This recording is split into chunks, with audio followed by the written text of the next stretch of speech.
शांति। 8 अक्टूबर 2020 की साकार मुरली।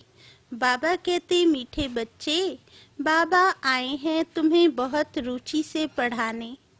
तुम भी रुचि से पढ़ो। नशा रहे हमको पढ़ाने वाला स्वयं भगवान है। प्रश्न, तुम ब्रह्मा कुमार कुमारियों का उद्देश्य व शुद्ध भावना कौन सी है? उत्तर, तुम्हारा उद्देश्य है कल्प 5000 वर्ष पहले की तरह फिर से श्रीमत पर विश्व में सुख और शांति का राज्य स्थापन करना। तुम्हारी शुद्ध भावना है कि श्रीमत पर हम सारे विश्व की सद्गति करेंगे। तुम नशे से कहते हो हम सबको सद्गति देने वाले हैं। तुम्हें बाप से पीस प्राइज मिलती है। नरकवासी से स्वर्गवासी बनना ही प्राइज लेना है। ओम शांति। स्टूडेंट जब पढ़ते हैं तो खुशी से पढ़ते हैं। टीचर भी बहुत खुशी से रुचि से पढ़ाते हैं। रूहानी बच्चे यह जानते हैं कि बेहद का बाप जो टीचर भी है हमको बहुत रुचि से पढ़ाते हैं। उस पढ़ाई में तो बाप अलग होता है, टीचर अलग होता है जो पढ़ाते हैं। कोई कोई का बाप ही टीचर होता है जो पढ़ाते हैं तो बहुत रुचि से पढ़ाते हैं, क्योंकि फिर भी ब्लड कनेक्शन होता है ना। अपना समझकर बहुत रुचि से पढ़ाते हैं। यह बाप तुम्हें कितना रुचि से पढ़ाते होंगे तो बच्चों को भी कितना रुचि से पढ़ना चाहिए। डायरेक्ट बाप पढ़ाते हैं और यह एक ही बार आकर पढ़ाते हैं। बच्चों को रुचि बहुत चाहिए। बाबा भगवान हमको पढ़ाते हैं और हर बात अच्छी रीति समझाते रहते हैं। कोई कोई बच्चों को पढ़ते पढ़ते विचार आते हैं, यह क्या है? ड्रामा में यह आवागमन का चक्र है, परंतु यह नाटक रचा ही क्यों? इससे क्या फायदा? बस सिर्फ ऐसे ही चक्र लगाते रहेंगे। इससे तो छूट जाए तो अच्छा है। जब देखते हैं यह तो 84 का चक्र लगाते ही रहना है, तो ऐसे ऐसे ख्यालात आते हैं, भगवान ने ऐसा खेल क्यों रचा है जो आवागमन के चक्र से छूट ही नहीं सकते? इससे तो मोक्ष मिल जाए। ऐसे ऐसे ख्यालात कई बच्चों को आते हैं। इस आवागमन से दुख सुख से छूट जाएं। बाप कहते हैं यह कभी हो नहीं सकता। मोक्ष पाने के लिए कोशिश करना ही वेस्ट हो जाता है। बाप ने समझाया है, एक भी आत्मा पाठ से छूट नहीं सकती। आत्मा में अविनाशी पाठ भरा है। वह है ही अनादि अविनाशी। बिल्कुल एक्यूरेट एक्टर्स हैं। एक भी कम जास्ती नहीं हो सकते। तुम बच्चों को सारी नॉलेज है। इस ड्रामा के पाठ से कोई छूट नहीं सकता, ना कोई मोक्ष पा सकता है। सब धर्म वालों को नंबरवार आना ही है। बाप समझाते हैं यह बना बनाया अविनाशी ड्रामा है। तुम भी कहते हो बाबा अब जान गए कैसे हम 84 का चक्र लगाते हैं। यह भी समझते हो पहले पहले जो आते होंगे वह 84 जन्म लेते होंगे। पीछे आने वाले के जरूर कम जन्म होंगे। यहाँ तो पुरुषार्थ करने का है। पुरानी दुनिया से नई दुनिया जरूर बननी है। बाबा हर एक बात बार बार समझाते रहते हैं, क्योंकि नए नए बच्चे आते रहते हैं। उनको आगे की पढ़ाई कौन पढ़ाए? तो बाप नए नए को देख फिर पुरानी पॉइंट्स ही रिपीट करते हैं। तुम्हारी बुद्धि में सारी नॉलेज है, जानते हो शुरू से लेकर कैसे हम पाठ बजाते आए हैं। तुम यथार्थ रीति जानते हो कैसे नंबरवार आते हैं, कितने जन्म लेते हैं। इस समय ही बाप आकर ज्ञान की बातें सुनाते हैं। सतयुग में तो है ही प्रारब्ध, ये इस समय तुमको ही समझाया जाता है। गीता में भी शुरू में फिर पिछाड़ी में यह बात आती है। मन मना भव पढ़ाया जाता है स्टेटस पाने के लिए, तुम राजा बनने के लिए अब पुरुषार्थ करते हो। और धर्म वालों का तो समझाया है कि वे नंबरवार आते हैं। धर्म स्थापक के पिछाड़ी सबको आना पड़ता है, राजाई की बात नहीं। एक ही गीता शास्त्र है जिसकी बहुत महिमा है। भारत में ही बाप आकर सुनाते हैं और सबकी सद्गति करते हैं। वे धर्म स्थापक जो आते हैं वो जब मरते हैं तो बड़े तीर्थ बना देते हैं। वास्तव में सबका तीर्थ यह भारत ही है जहाँ बेहद का बाप आते हैं। बाप ने भारत में ही आकर सर्व की सद्गति की है। बाप कहते हैं मुझे लिबरेटर गाइड कहते हो ना। हम तुमको इस पुरानी दुनिया दुख की दुनिया से लिबरेट कर शांति धाम सुख धाम में ले जाते हैं। बच्चे जानते हैं बाबा हमें शांति धाम सुख धाम ले जाएंगे, बाकी सब शांति धाम जाएंगे। दुख से बाप आकर लिबरेट करते हैं। उनका जन्म मरण तो है नहीं, बाप आया फिर चला जाएगा। उनके लिए ऐसे थोड़े ही कहेंगे कि मर गया, जैसे शिवानंद के लिए कहेंगे शरीर छोड़ दिया फिर क्रिया कर्म करते हैं। यह बाप चला जाएगा तो इनका क्रिया कर्म सेरेमनी आदि कुछ भी नहीं करना होता। उनके तो आने का भी नहीं पता पड़ता। क्रिया कर्म आदि की तो बात ही नहीं है और सब मनुष्यों का क्रिया कर्म करते हैं। बाप का क्रिया कर्म होता नहीं, उनको शरीर ही नहीं। सतयुग में ये ज्ञान भक्ति की बातें होती नहीं, ये अभी ही चलती हैं और सब भक्ति ही सिखलाते हैं। आधा कल्प है भक्ति, फिर आधा कल्प के बाद बाप आकर ज्ञान का वर्षा देते हैं। ज्ञान कोई वहाँ साथ नहीं चलता, वहाँ बाप को याद करने की दरकार ही नहीं रहती। मुक्ति में है, वहाँ याद करना होता है क्या? दुख की फरियाद वहाँ होती ही नहीं। भक्ति भी पहले अव्यभिचारी फिर व्यभिचारी, इस समय तो अति व्यभिचारी भक्ति है। इसको रौरव नरक कहा जाता है, एकदम तीखे में तीखा नरक है। फिर बाप आकर तीखा स्वर्ग बनाते हैं। इस समय है 100% दुख, फिर 100% सुख शांति होगी।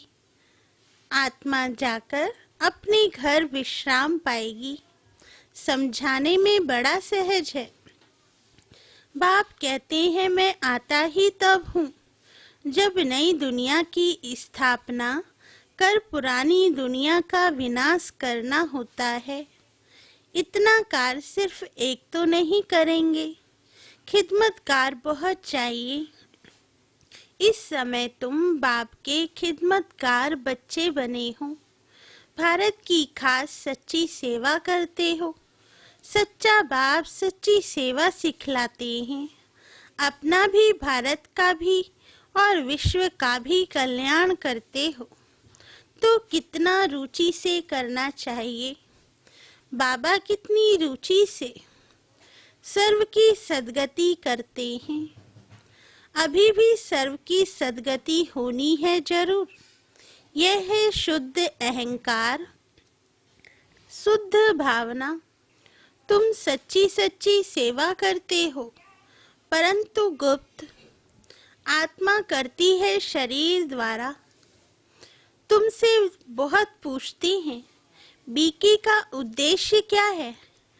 बाबा बोलते, बोलो बीके का उद्देश्य है विश्व में सतयुगी सुख शांति का स्वराज्य स्थापन करना। हम हर 5000 वर्ष बाद श्रीमत पर विश्व में शांति स्थापन कर विश्व शांति की प्राइज लेते हैं। यथा राजा रानी तथा प्रजा प्राइज लेते हैं। नरकवासी से स्वर्गवासी बनना कम प्राइज है क्या? वे 20 प्राइज लेकर खुश होते रहते हैं, मिलता कुछ भी नहीं है। सच्ची सच्ची प्राइज तो अभी हम बाप से ले रहे हैं, विश्व की बादशाही की। कहते हैं ना, भारत हमारा ऊंच देश है, कितनी महिमा करते हैं। सब समझते हैं हम भारत के मालिक हैं, परंतु मालिक है कहाँ? अभी तुम बच्चे बाबा की श्रीमत से राज स्थापन करते हो। हथियार पवार तो कुछ नहीं है, दैवी गुण धारण करते हैं, इसलिए तुम्हारा ही गायन पूजन है। अम्बा की देखो कितनी पूजा होती है, परंतु अम्बा कौन है, ब्राह्मण है व देवता, यह भी पता नहीं। अम्बा, काली, दुर्गा, सरस्वती आदि ऐसे बहुत नाम हैं। यहाँ भी नीचे अम्बा का छोटा सा मंदिर है। अम्बा को बहुत भुजाएं दे देते हैं, ऐसे तो है नहीं। इसको कहा जाता है ब्लाइंड फेथ। बाबा कहते, क्राइस्ट बुद्ध आदि आए, उन्होंने अपना अपना धर्म स्थापन किया, तिथि तारीख सब बताते हैं। वहाँ ब्लाइंड फेथ की तो बात ही नहीं। यहाँ भारतवासियों को कुछ पता नहीं है हमारा धर्म कब और किसने स्थापन किया, इसलिए कहा जाता है ब्लाइंड फेथ। अभी तुम पुजारी हो, फिर पूज्य बनते हो। तुम्हारी आत्मा भी पूज्य तो शरीर भी पूज्य बनता है। तुम्हारी आत्मा की भी पूजा होती है, फिर देवता बनते हो तो भी पूजा होती है। बाप तो है ही निराकार, वे सदैव पूज्य है, वे कभी पुजारी नहीं बनते। तुम बच्चों के लिए कहा जाता है आपे ही पूज्य, आपे ही पुजारी। बाप तो एवर पूज्य है। यहाँ आकर बाप सच्ची सेवा करते हैं, सबको सद्गति देते हैं। बाप कहते हैं, अब मामे कम याद करो, दूसरे कोई देहधारी को याद नहीं करना है। यहाँ तो बड़े बड़े लखपति करोड़पति जाकर अल्लाह अल्लाह कहते हैं। कितनी अंधश्रद्धा है। बाप ने तुमको हमसो का अर्थ भी समझाया है। वह तो कह देते शिवोहम, आत्मा सो परमात्मा। अब बाप ने करेक्ट कर बताया है। अब जज करो, भक्ति मार्ग में राइट सुना है या हम राइट बताते हैं? हमसो का अर्थ बहुत लंबा चौड़ा है। हमसो ब्राह्मण, देवता, क्षत्रिय। अब हमसो का अर्थ कौन सा राइट है? हम आत्मा चक्र में ऐसे आती हैं। विराट रूप का चित्र भी है, इसमें चोटी ब्राह्मण और बाप को दिखाया नहीं है। देवताएं कहाँ से आए, पैदा कहाँ से हुए? कलयुग में तो है शूद्र वर्ण, सतयुग में फट से देवता वर्ण कैसे हुआ? कुछ भी समझते नहीं। भक्ति मार्ग में मनुष्य कितना फंसे रहते हैं। कोई ने ग्रंथ पढ़ लिया, ख्याल आया, मंदिर बना लिया, बस ग्रंथ बैठ सुनाएंगे। बहुत मनुष्य आ जाते, बहुत फॉलोवर्स बन जाते हैं, फायदा तो कुछ भी नहीं होता। बहुत दुकान निकल गए हैं। अब ये सब दुकान खत्म हो जाएंगे। ये दुकानदारी सारी भक्ति मार्ग में है। इनसे बहुत धन कमाते हैं। सन्यासी कहते हैं हम ब्रह्म योगी तत्व योगी हैं। जैसे भारतवासी वास्तव में हैं देवी देवता धर्म के, परंतु हिंदू धर्म कह देते हैं, वैसे ब्रह्म तो तत्व है जहाँ आत्माएं रहती हैं। उन्होंने फिर ब्रह्म ज्ञानी तत्व ज्ञानी नाम रख दिया है, नहीं तो ब्रह्म तत्व है रहने का स्थान। तो बाप समझाते हैं कि कितनी भारी भूल कर दी है। ये सब है भ्रम। मैं आकर सब भ्रम दूर कर देता हूँ। भक्ति मार्ग में कहते भी हैं, हे प्रभु तेरी गति मत न्यारी। गति तो कोई कर ना सके, मतें तो अनेका अनेक की मिलती हैं। यहाँ की मत कितनी कमाल कर देती है, सारे विश्व को चेंज कर देती है। बाबा कहते अभी तुम बच्चों की बुद्धि में है। इतने सब धर्म कैसे आते हैं, फिर आत्माएं कैसे अपने अपने सेक्शन में जाकर रहती है। ये सब ड्रामा में नूंद है, ये भी बच्चे जानते हैं।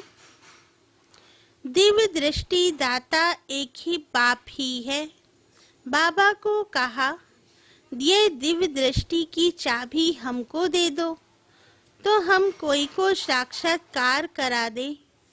बोला नहीं, यह चाबी किसको मिल नहीं सकती।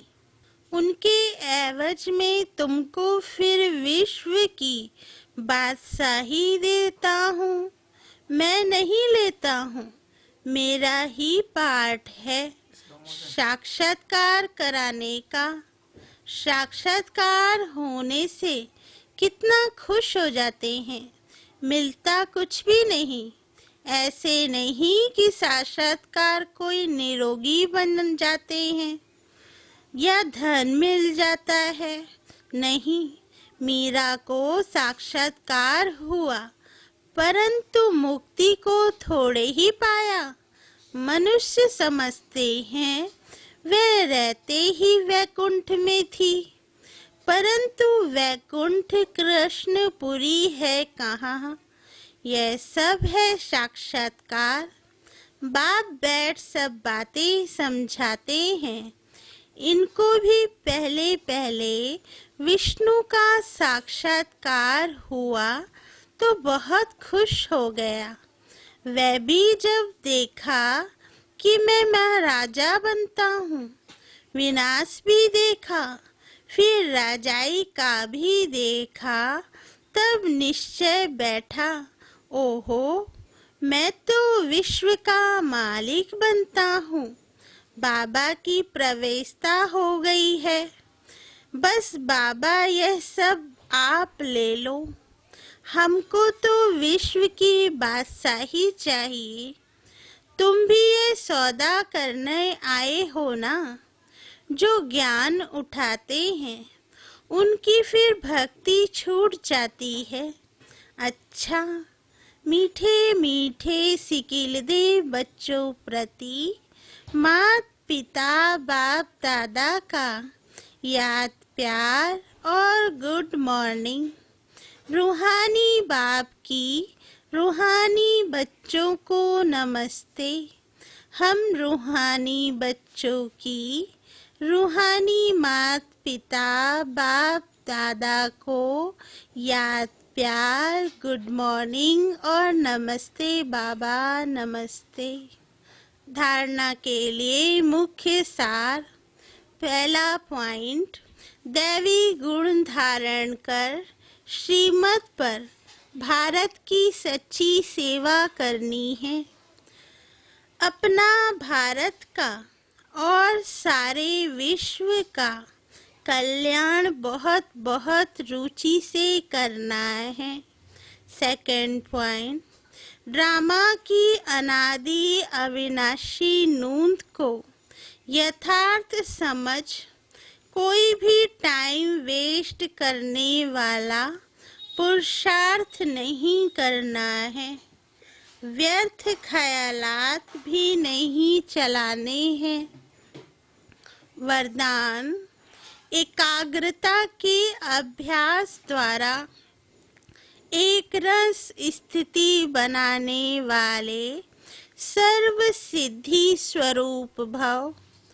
वरदान का सार: जहाँ एकाग्रता है वहाँ स्वतः एक रस स्थिति है। एकाग्रता से संकल्प, बोल और कर्म का व्यर्थपन समाप्त हो जाता है और समर्थपन आ जाता है।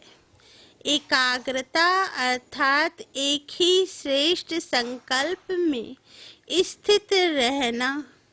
जिस एक बीज रूपी संकल्प में सारा वृक्ष रूपी विस्तार समाया हुआ है, एकाग्रता को बढ़ाओ तो सर्व प्रकार की हलचल समाप्त हो जाएगी।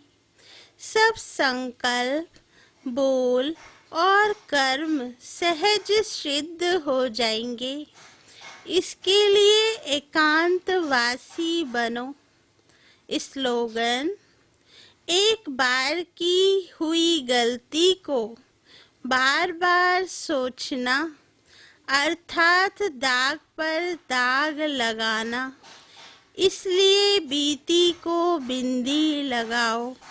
अच्छा, ओम शांति।